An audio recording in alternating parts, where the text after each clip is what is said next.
પોરબંદર તાલુકાના બરડા પંથકમાં શિયાળુ પાક સારી સ્થિતિમાં લહેરાતા ખેડૂતોમાં ખુશી જોવા મળી રહી છે।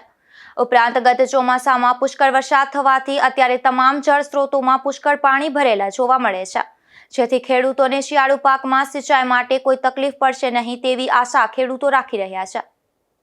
બરડા પંથકના ખેડૂત અગ્રણી વિરમભાઈ કારાવદરાના જણાવ્યા અનુસાર આ વર્ષે ખૂબ જ કડકડતી ઠંડી પડવાથી શિયાળુ પાકને ખૂબ જ સાનુકૂળ હવામાન હોવાથી શિયાળુ પાક અત્યારે ખૂબ જ સારી પરિસ્થિતિમાં જોવા મળે છે।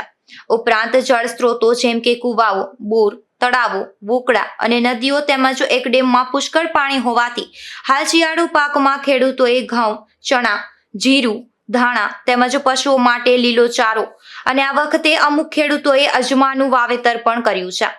જ્યારે ડુંગળીનું વાવેતર પણ કરવામાં આવેલ છે અને આ તમામ પાકો ખૂબ જ ઠંડી પડવાથી આ શિયાળુ પાકને સાનુકૂળ વાતાવરણ હોવાથી ખૂબ જ શિયાળુ પાકમાં વૃદ્ધિ જોવા મળે છે।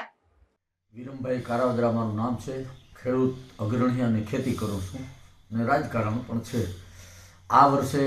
ચોમાસાની અંદર પુષ્કળ પ્રમાણની અંદર વરસાદ થવાથી ચોમાસાની અંદર ખેડૂતોને અમુક જગ્યાએ પાકમાં નુકસાની છે, પરંતુ શિયાળુ પાકની અંદર જે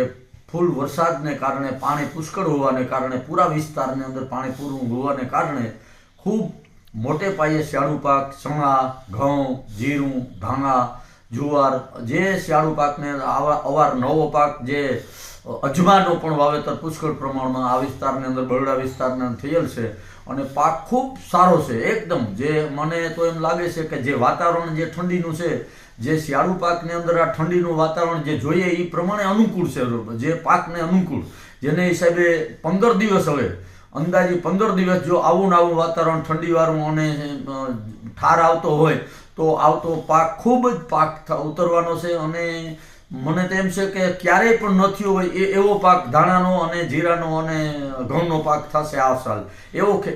છે કે જે ચોમાસાની અંદર જે પાકની અંદર નુકસાની ખેડૂતને થઈ એને વળતર આ શિયાળુ પાકની અંદર મળે ખેડૂતને એવી મને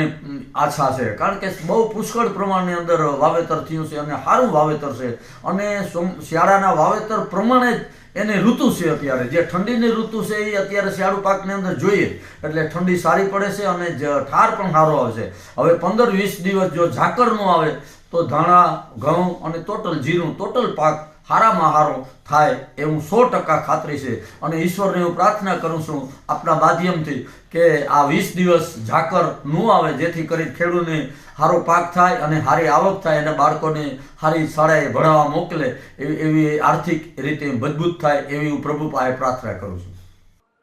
આવું વાતાવરણ જો હજુ 15 દિવસ રહે તો શિયાળુ પાક ખૂબ જ સારી રીતે પાકશે, કારણ કે આ વખતે હજુ સુધી વાતાવરણમાં ઝાકળ આવેલ નથી। જો ઝાકળ આવે તો શિયાળુ પાકને નુકસાન થઈ શકે, પરંતુ હજુ જો 15 દિવસ ઝાકળ ન આવે તો શિયાળુ પાક ખૂબ જ સારો રહેશે અને ગત ચોમાસામાં છેલ્લા 5 દિવસ ભારે વરસાદ થવાથી નીચાણવાળા ખેતરોમાં પાણી ભરાવાથી અમુક ખેડૂતોને મગફળીમાં નુકસાન થયેલ, જે આ શિયાળુ પાકને સાનુકૂળ વાતાવરણ રહેશે તો મગફળીની ખોટ શિયાળુ પાકમાં ભરપાઈ થઈ શકશે। ધીરુભાઈ માવત, ગુજરાત ન્યૂઝ, બગવદર।